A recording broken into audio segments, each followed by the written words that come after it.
공사 중 천정에 금이 가고 빗물이 새 논란이 된 GS건설 아파트가 2달 전 정부의 안전점검을 통과한 것으로 드러났습니다. 하지만 문제가 된 구역이 지어지기 전 이루어진 조사인 만큼 실효성에 의문이 남습니다. 최근 전주 한 빌라에서 숨진 채 발견된 여성은 생활고로 병을 제때 치료받지 못해 숨진 것으로 추정됩니다.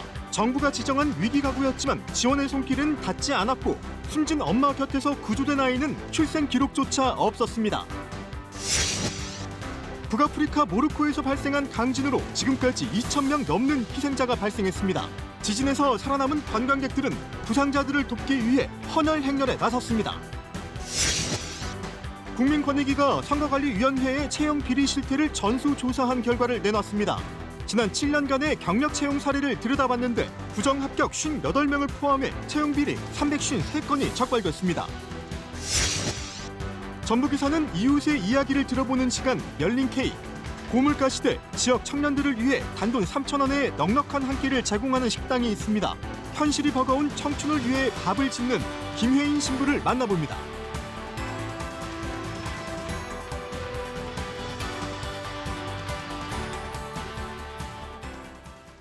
시청자 여러분 안녕하십니까? 전북 7시 뉴스입니다. 전주 한 빌라에서 40대 여성이 숨진 채 발견됐는데요. 생활고를 겪어왔던 이 여성, 알고 보니 정부가 지정한 복지사각지대 지원가구로 분류돼 있었습니다. 엄마 시신 옆에서 구조된 아이는 출생 기록조차 없었는데 미등록 아동 전수조사에서도 빠졌습니다. 첫 소식 안승길 기자입니다. 2살 아이를 곁에 두고 숨진 채 발견된 40대 여성. 집안은 쓰레기로 가득했고 이들은 외부 교류 없이 사실상 고립된 채 살아왔습니다. 작년 11월 달부터인가 살았어요. 저희들하고는 왕래가 전혀 없었고요. 국립과학수사연구원이 밝힌 사인은 동맥 경화. 담석 등을 알아온 여성은 생활고로 제때 치료받지 못한 거로 추정됩니다. 실제 관리비와 전기세, 가스비 등을 여러 달 밀린 데다 5년 가까이 건강보험료도 내지 못했습니다. 이를 바탕으로 정부는 7월 중순 여성을 복지사각지대 위기가구로 지정해 지자체에 통보했습니다. 전주시는 안내문을 보내도 연락이 닿지 않아 직접 찾아갔지만 정확한 호수를 몰라 만나진 못했습니다. 대상자는 많지. 그래도 일일이 집에 가서 사는 데 다 다르기 때문에 상담이 이루어져야지만이 서비스가 현재가 되거든요. 등록지와 실거주지가 달라 지원받지 못했던 수원 새 모녀 사건 뒤 빈틈을 줄이려 수집 정보를 늘리고 고독사와 취업 청년으로까지 대상을 확대했지만 사각지대는 여전합니다. 맞춤형 복지 소요들은 높아지는데 실제 인력들은 그만큼 늘어나지 못하고 있는 실정이거든요. 보조할 수 있는 인력들이라도 늘려야 되는데 그것조차도 가로막혀 있다 보니까 엄마 시신 옆에서 구조된 아이는 출생 신고는커녕 출산 기록마저 없는 상태였고 이 때문에 정부의 미등록 아동 전수조사에서도 빠져 있었습니다. KBS 뉴스 안승길입니다. 전북에서도 홀로 지내다 사망하는 이들이 늘고 있습니다. 더불어민주당 김원희 의원이 공개한 자료를 보면 전북에서 발생한 고독사는 2019년 59명에서 2020년 70명, 2021년엔 80명, 지난해 110명으로 해마다 늘고 있습니다. 올해 상반기에만 71명이 고독사했습니다. 김 의원은 고독사 상당 부분이 70살 이상의 고령자라며 홀몸 노인을 위한 적극적인 지원책이 필요하다고 강조했습니다. 전북에서 치매 환자 실종 신고가 한 해 평균 300건 넘게 접수되는 것으로 나타났습니다. 국회 행정안전위원회 조은희 의원이 경찰청에서 받은 자료를 보면 지난 5년 동안 전북경찰청이 접수한 치매 환자 실종 신고는 모두 1,600여 건입니다. 연도별로는 2018년 343건, 2019년 337건, 2020년엔 283건, 2021년 306건, 지난해 336건입니다. 지난 6월 말 기준 5년 이상 장기 실종자는 5명입니다. 주 의원은 지문 사전 등록과 실시간 위치 연동 등 보호망을 강화해야 한다고 지적했습니다. 지난달 말 군산의 한 초등교사가 스스로 목숨을 끊는 안타까운 일이 있었습니다. 과다한 업무 때문일 수 있다는 휴대전화 분석 결과를 경찰이 내놨는데요. 일부 교원단체는 순직 처리를 요구하고 있습니다. 이종환 기자입니다. 경찰이 지난달 말 숨진 군산의 한 초등학교 교사의 휴대전화 내용을 분석해 업무 스트레스를 호소하는 정황이 있었다는 1차 조사 결과를 내놨습니다. 경찰은 해당 교사가 동료 교사, 지인 등과 나눈 휴대전화 SNS 대화에서 업무 과다로 인한 고충을 털어놓은 사실을 일부 확인했다고 밝혔습니다. 다만 상급자를 포함한 누군가로부터 갑질을 당한 정황은 발견되지 않았다고 설명했습니다. SNS 대화 내용 등을 제보받은 전북 교사노조 등 일부 교원단체들은 업무 과다와 함께 특정 교원과의 갈등이 죽음의 원인으로 의심된다는 주장을 펴며 교육청의 순직 처리를 요구해왔습니다. 숨진 교사는 평교사가 3명뿐인 도서벽지학교에 근무하며 담임과 방과 후 돌봄, 현장 체험학습 등 주어진 업무가 많았던 것으로 알려졌습니다. 본인의 삶이 10이라면 예전에는 학교 일이 1, 2였는데 지금은 6, 7이라고 본인이 친구에게 말한 메시지가 있습니다. 그 정도로 많았고요. 경찰은 숨진 교사의 휴대전화를 추가 분석한 뒤 참고인 조사 등을 진행할 예정인 가운데 죽음을 둘러싼 여러 의문을 해소할 수 있을지 주목됩니다. 한편 전북교육청은 소규모 학교에서 근무하는 교사 업무에 대한 실태 파악에 들어갔습니다. KBS 뉴스 이종환입니다. 전북교육청이 현장 체험학습을 일반 전세버스로 진행해도 교사와 학교에는 책임을 부과하지 않겠다고 밝혔습니다. 전북교육청은 일선 학교에 공문을 보내 학교 현장 체험학습 정상화를 위해 자동차 보험은 기존과 동일하게 처리하고 학부모가 교사 개인에게 제기할 수 있는 민사상의 책임도 공동 대응하겠다고 설명했습니다. 앞서 법제처는 현장 체험학습을 위한 어린이 이동은 어린이 통학 버스를 사용해야 한다는 해석을 내놨고 경찰청은 교육부와 협의해 당분간 단속을 유예하기로 했습니다. 빗물이 새는 익산 GS 아파트 공사가 일부 중단되고 안전 점검이 이뤄지고 있다는 소식을 전해드렸는데요. 알고 보니 건설 현장 2달여 전에 국토부와 국토안전관리원의 점검까지 마친 곳이었습니다. 하지만 공사 초기에 이뤄진 점검이어서 실효성 지적이 나오고 있습니다. 김규희 기자가 취재했습니다. 아파트 입주 예정자들이 지난달 GS건설로부터 받은 자료입니다. 인천 검단 아파트 붕괴 뒤 사고 예방을 위한 전수조사에서 국토교통부와 국토안전관리원은 콘크리트 강도와 철근 개수, 위치 등을 확인한 결과 모두 적정하다고 밝혔습니다.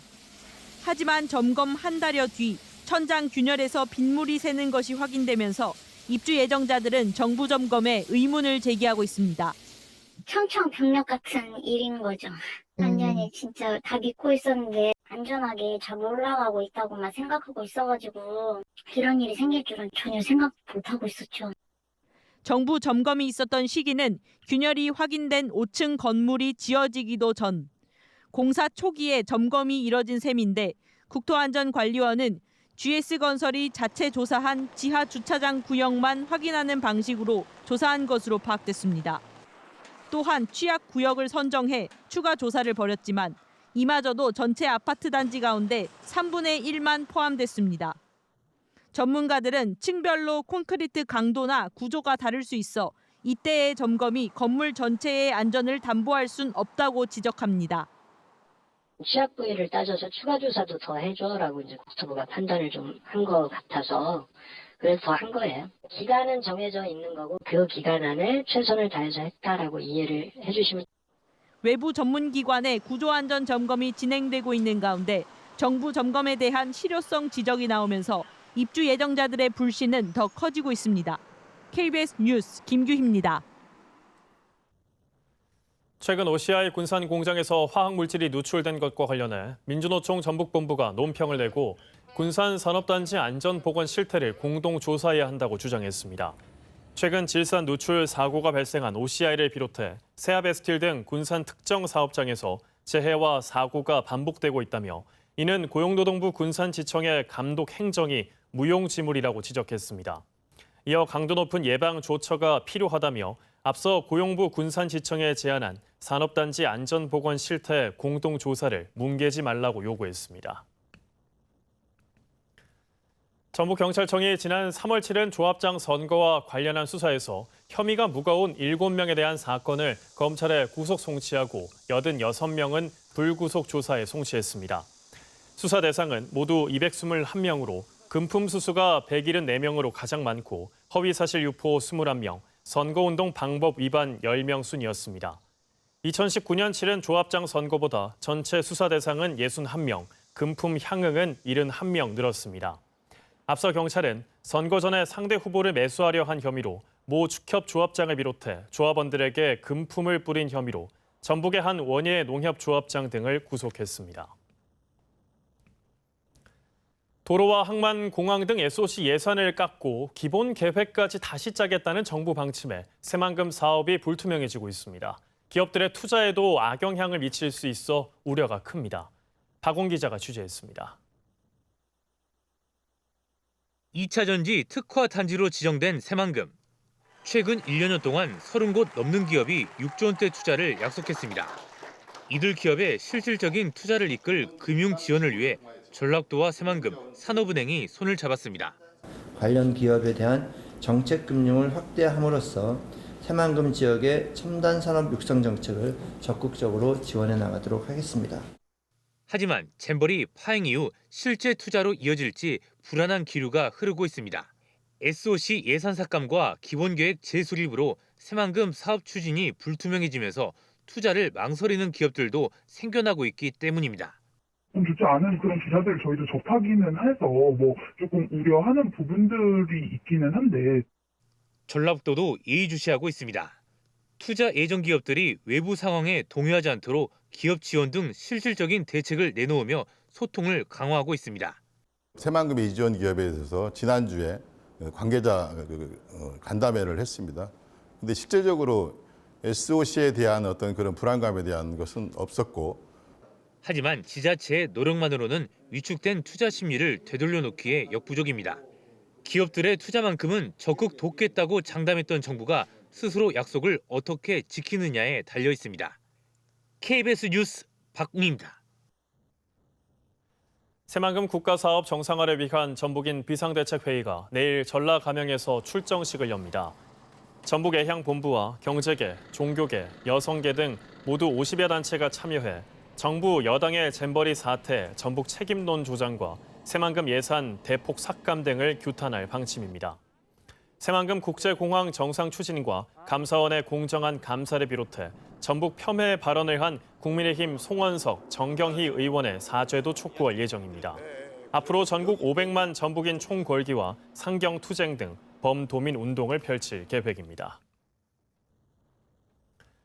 전북환경운동연합이 성명을 통해 용담호에 처음으로 조류경보 경계 단계가 내려졌다며 전라북도의 용담호 수질 분석 결과를 공개하고 대책을 세우라고 촉구했습니다. 또 주민 자율인 용담호 수질 관리 이행 주체를 전라북도 산하 민관협치기구로 바꾸고 환경부가 평가를 주도해 객관성을 확보해야 한다고 주장했습니다. 지난 7일 전북지방환경청은 용담호 유역에 조류경보 경계 단계를 발령하고 조류 제거 작업과 함께 먹는 물에 대한 정수 처리와 관리 등을 강화하고 있습니다.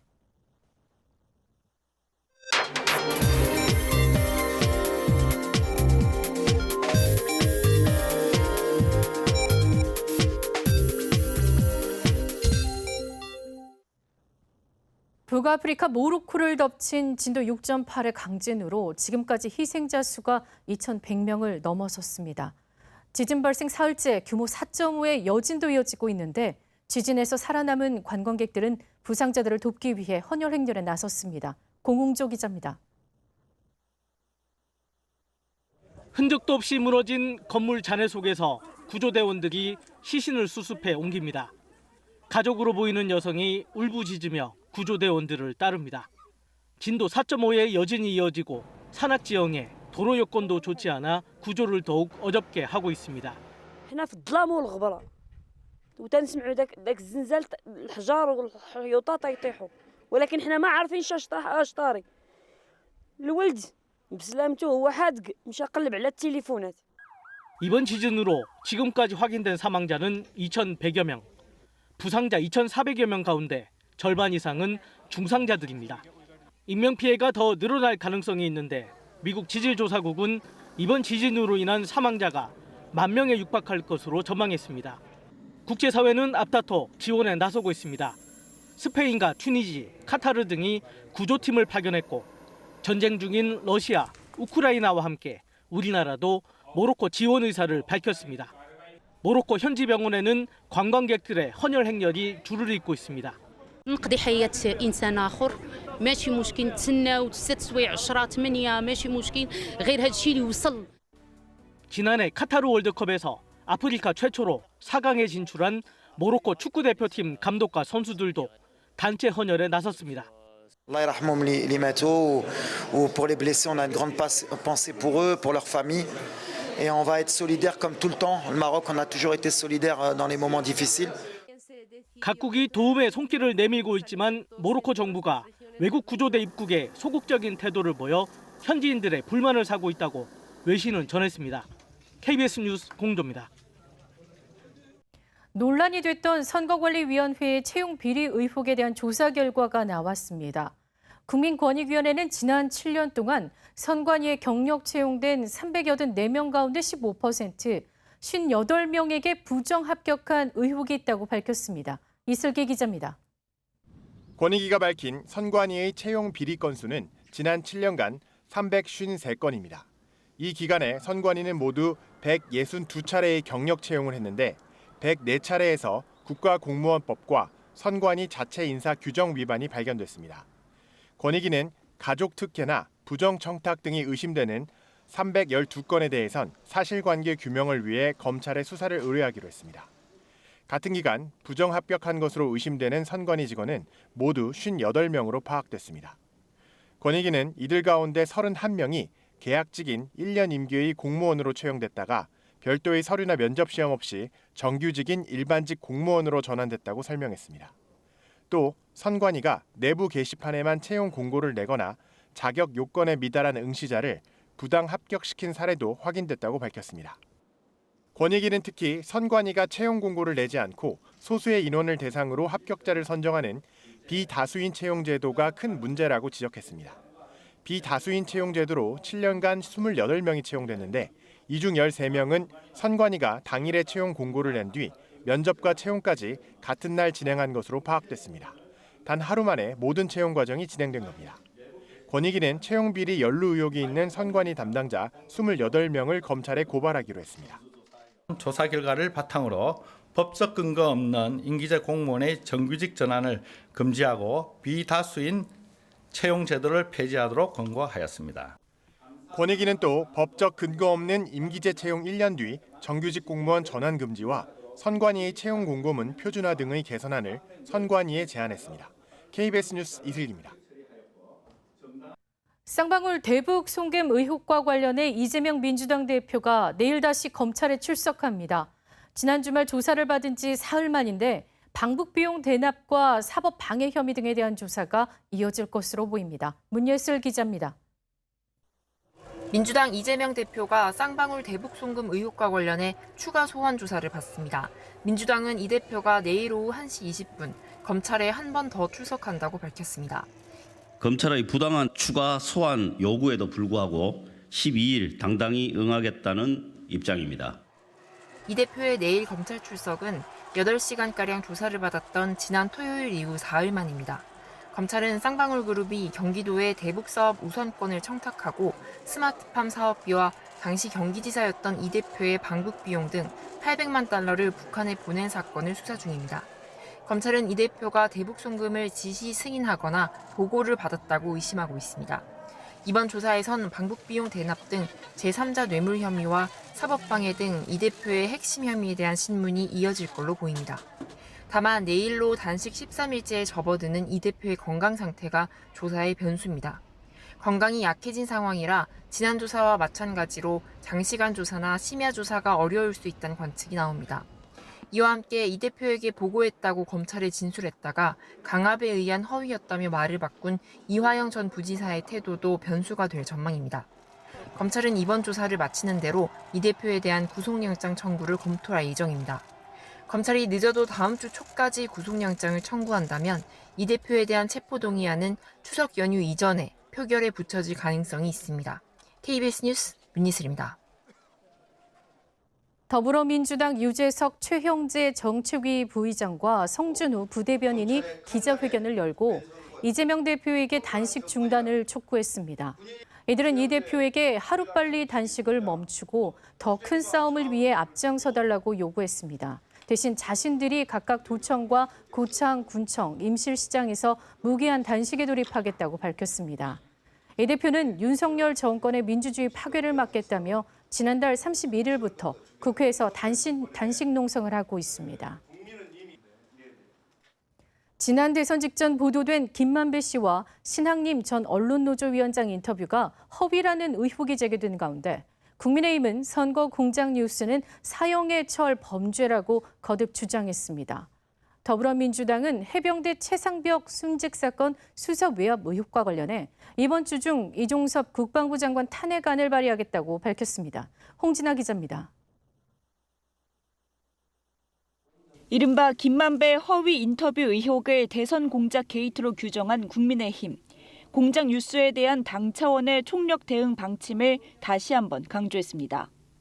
치밀하게 계획된 1급 살인죄는 과실치사죄와는 천양지차로 구별되는 악질 범죄로서 극형에 처해지는 범죄입니다. 긴급 이원 총회를 열고 오는 17일까지를 대선 공작 진상 대국민 보고 기간으로 정했습니다. 이 기간 각 지역별로 대선 공작 게이트를 알리는 한편 지난주 발족한 진상조사단을 중심으로 진상 규명에도 속도를 내기로 했습니다. 민주당 배우설도 거듭 제기했습니다. 이번 사안을 철저히 규명하고 책임자 처벌, 후속 입법 조치에 최선을 다해야 하며 우리 당의 모든 구성원들이 앞장서야 할 것입니다. 민주당은 신속처리 안건으로 지정된 대장동 특검 법안을 수용하면 된다며 국민의힘의 진상규명 요구를 일축했습니다. 이어 해병대 최상병 사건 수사 외압 의혹과 관련해 이종석 국방부 장관에 대한 탄핵 추진 카드를 꺼내들었습니다. 단식 중인 이재명 대표도 국방부 장관 탄핵은 국민의 명령이라고 밝혔습니다. 당론 발의로 제출할 예정입니다. 대통령실의 개입 의혹에 대한 특검 반드시 필요하다는 여론조사가 매우 높게 조사되었습니다. 정의당도 기본소득당도 동참 입장을 밝혔습니다. 국민이 아닌 권력의 편에 서기로 작정한 국방부가 진실을 완전 은폐하기 전에 합당한 응분의 책임을 물어야 합니다. 민주당은 이번 주 중 이 장관 탄핵안을 발의한다는 계획입니다. KBS 뉴스 홍진아입니다.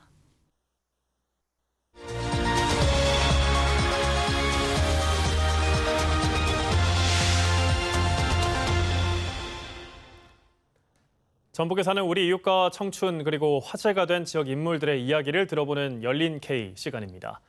요즘 식당에서 밥 한 끼 사 먹으려면 부담이 만만치 않죠. 고물가 시대에 지역 청년들에 위해 한 끼 3,000원의 식사를 제공하는 식당이 있어 화제입니다. 이 식당을 운영하는 천주교 전주교구 김회인 신부와 함께 자세한 이야기를 나눠보겠습니다. 어서 오십시오. 안녕하십니까? 반갑습니다. 네. 저녁에도 식당을 운영하는 걸로 알고 있는데요. 신부님이 나오시면은 식당은 어떻게 좀 운영이 됩니까? 예, 당연히 저와 그 뜻을 같이 하는 분들이 계시니까 아마 그분들이 오늘도 성실히 일하고 있으리라 여기져 봅니다. 네. 그렇군요. 예, 특별히 오늘 일하시는 분들 같은 경우는 청년 근로사업 일환으로서 자립준비 청년과 또 같은 이제 예비 청년들 그리고 기꺼이 저희의 서포터즈가 되겠다고 하는 청년들, 저희는 그들을 이제 골목 친구라고 하는데요.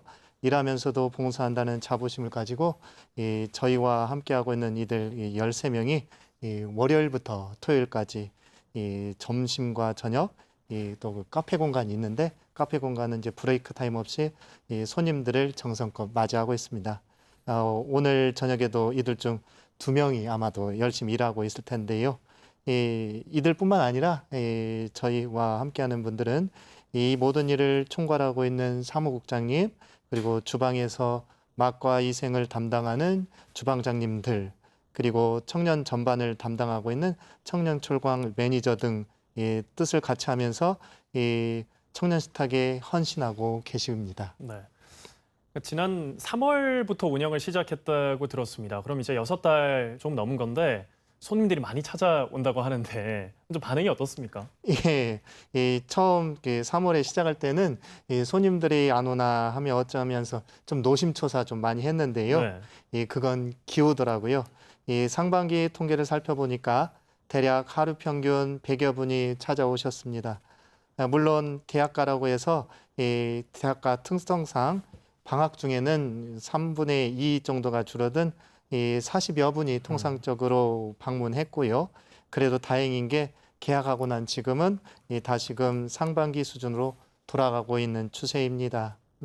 이렇게 오시는 분들 보면 청년들뿐만 아니라 주변 상인들, 주민들, 그리고 어르신들, 그리고 노숙인이나 행여자, 이 밖에 직장인들 참으로 다양한데요. 더구나 이 청년들, 어려운 이들을 돕는다고 하니까 좋은 인상을 가져서일까요? 일부러 찾아오시는 분들이 식사권을 기탁하거나 기부금, 곧 후원을 기꺼이 해주는 손님들도 찾아오고 계십니다. 네. 주변에서도 많은 분들께서 함께 해주고 계신데 이름이 일단 청년 식탁이잖아요. 그러니까 청년들을 위한 식당을 처음에 어떻게 해서 준비하게 되신 건가요? 예, 먼저 식탁이라는 부분에 대해서 말씀드리고 싶은데요. 많은 분들이 저희를 두고 식당이라고 합니다. 그런데 저는 이 식당이라기보다는 식탁을 강조하고 있습니다. 이 식탁은 생명을 유지하기에 필요한 필수 영양분을 담은 음식을 나누는 것이잖아요. 그러기에 친밀할 수밖에 없고 그러한 친밀한 이들의 구성원들의 이 교감과 공감이 이루어지는 공간이기 때문에 저는 이 식탁이라고 강조하고 있는데요. 이러한 이 청년 식탁에 관련해서 저는 이제 97년도부터 이 보호감호 처분을 받았던 청소년 청년들을 위한 보호시설에서 봉사한 일이 좀 있었습니다. 그 안에서 함께 먹는다는 것, 그리고 그들과 교감한다는 것이 매우 중요하다는 것을 깨달았고 그러한 마음으로 뒤늦게 신학교에 들어갔었는데요. 예전의 경험을 바탕으로 이러한 식탁 공동체를 이루면서 제 나름대로는 이 사회적 부모, 아버지의 역할을 하고자 했던 바가 컸던 것 같습니다. 더욱이 이 청년에게 집중한다는 것은 그들이 지금 도움의 사각지대에 있기 때문인데요. 많은 이들이 청년이니까 젊으니까 등 이유로 모든 책임을 짊어진 채 버거고 있는 많은 청년들이 있음을 살펴보면서 어떻게 도움을 줄 수 있을까 고민하다 보니 그러한 경험 안에서 떠오르는 게 딱 하나더라고요. 바로 밥이었습니다. 경제적이고 사회적으로 어려움에 처했을 때 제일 먼저 줄이거나 포기하는 게 끼니잖아요. 그렇죠. 바로 이러한 청년들이 언제나 저렴하고 푸짐한 밥도 먹으면서 편안하게 쉴 수 있는 식탁 공동체가 되길 바라면서 이렇게 청년 식탁을 열게 되었습니다. 네.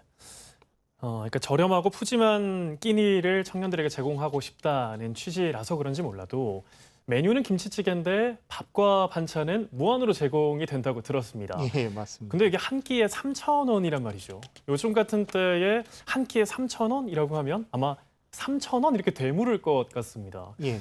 인건비에다가 임대료, 재료값까지 사실 감당이 좀 어렵지 않을까라는 생각도 드는데요. 예, 맞습니다. 그러한 질문들을 참 많이 받고는 있는데요. 저희가 3,000원 김치찌개 단일 메뉴이긴 하지만 돼지, 참치, 두부, 비건 이 4가지를 선택할 수 있게 했고요. 이 밖에도 다양한 사리들을 제공해서 자신만의 레시피로 맛을 더할 수 있도록 돕고 있습니다. 이 반찬 또한 허투루 준비하지 않도록 단돌이 잘 하고 있지요. 그래서 이 운영 자금이 많이 드는 건 사실입니다. 네. 다른 분들이 그렇게 걱정하는 것처럼요. 물론 이 초기 자본은 교구에서 지원해 주시기는 했습니다만 분명 운영 자금이 부족한 것은 사실입니다.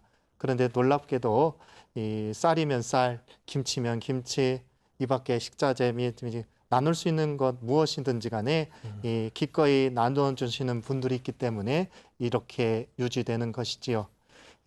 정기 또는 단기로 후원을 해주시는 분도 있고요. 어떤 분들은 밥값을 계산하면서 원가 이상으로 기꺼이 내어주시는 분도 있습니다. 또한 이 자기가 특별한 날들 있잖아요. 이 특별한 의미를 담아 기념하고 있을 때 싶을 때 이 다른 분들의 밥값을 미리 계산하는 방식으로도 기부하시는 분들이 있더라고요. 이 어느 면에서 보면 골든벨이라고 할까요? 그렇죠. 예, 저는 그래서 이런 것을 보면서 이 노나놀이 이벤트라고도 말하고 있습니다. 예. 노나놀이 이벤트.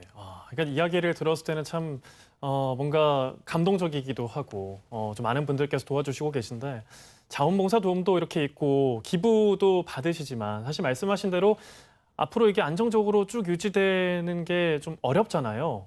앞으로는 좀 어떻게 운영을 하실 계획을 세우고 계신지요?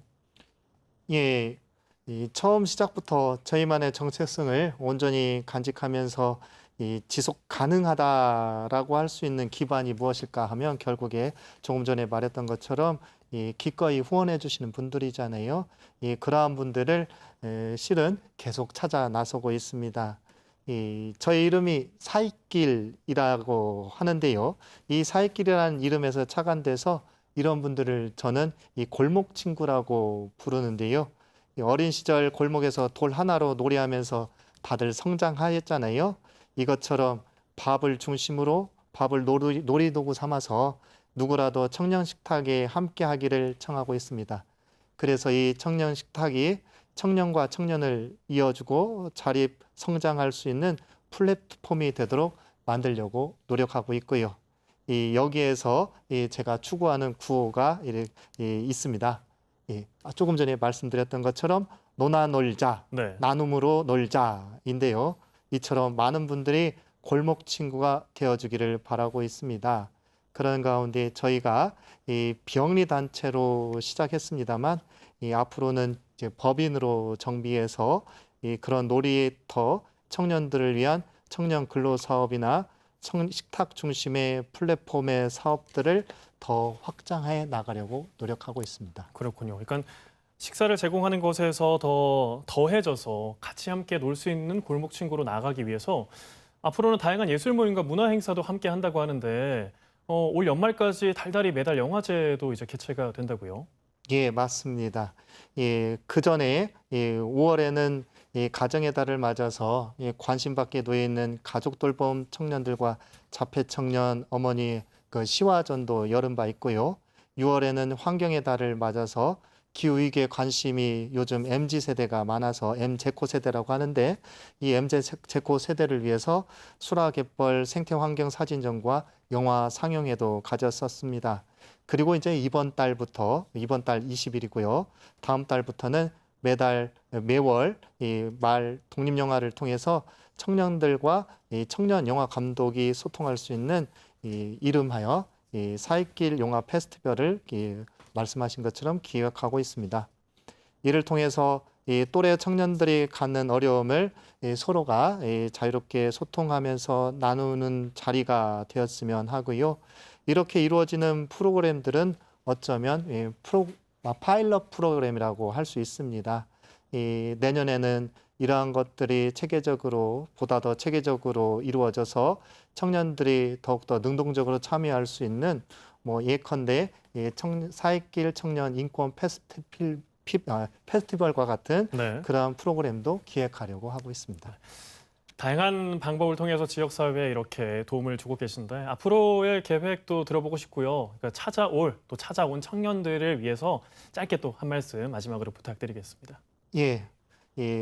제가 이게 말씀드릴 수 있는 건 바로 그저 첫 마음이죠. 첫 마음에 충실한 게 가장 중요한 것이라고 생각합니다. 저렴하면서도 맛있고 푸짐한 음식을 나누면서 편히 쉬어갈 수 있는 쉼터를 제공하는 것이 그것인데요. 더불어서 전북의 청년들이 자신의 꿈과 희망을 키워가는데 도움이 되는 여러 사업을 또 구상하고 이를 가지고 신나게 놀 수 있는 놀이터를 제공하는 것 또한 저희의 첫 마음이다라고 분명히 말씀드립니다. 나아가서 저희 도움이 필요한 청년들이 많은 곳, 예컨대 청년이라 하면 학생만이 아니라 네. 일하는 청년도 있잖아요.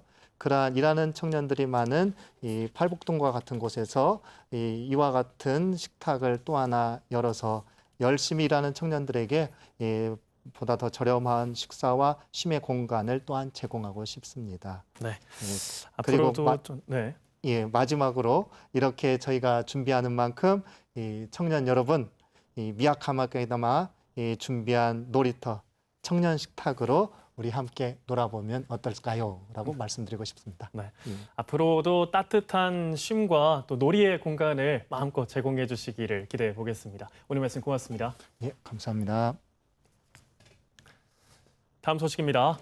새만금 잼버리 파행 책임을 묻겠다며 한 시민단체가 김관영 전북도지사를 고발한 사건과 관련해 이창수 전주지검장이 감사원 감사 결과를 본 뒤 검토하겠다고 밝혔습니다.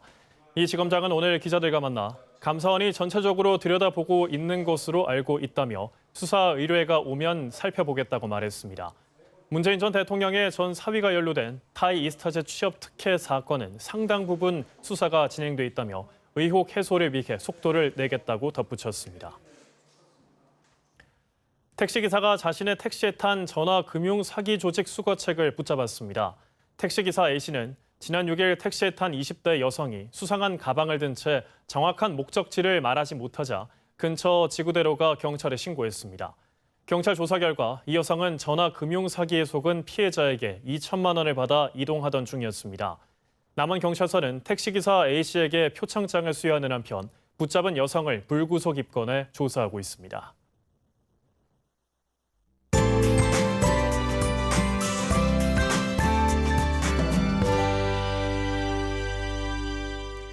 오늘도 늦더위가 이어졌습니다. 내일까지는 오늘과 비슷한 더위가 예상되는데요. 내일 전주의 아침 기온 21도, 장수 18도로 선선하게 출발하겠고요. 낮에는 금세 기온이 오르면서 30도 안팎의 낮더위를 보이겠습니다. 내일 아침 내륙 곳곳으로 안개가 짙겠습니다. 차량 운행 시 조심해야겠고요. 오후 한때 전북 동부 지역엔 5에서 30mm 정도의 소나기가 내리겠습니다. 내일 구름 사이로 강한 자외선이 내리쬐는 가운데 오후부터는 하늘빛이 흐려지겠습니다. 자세한 지역별 기온은 군산과 전주의 아침 기온 21도로 선선하게 출발하겠고요. 한낮에는 29도 안팎까지 오르면서 오늘만큼 덥겠습니다.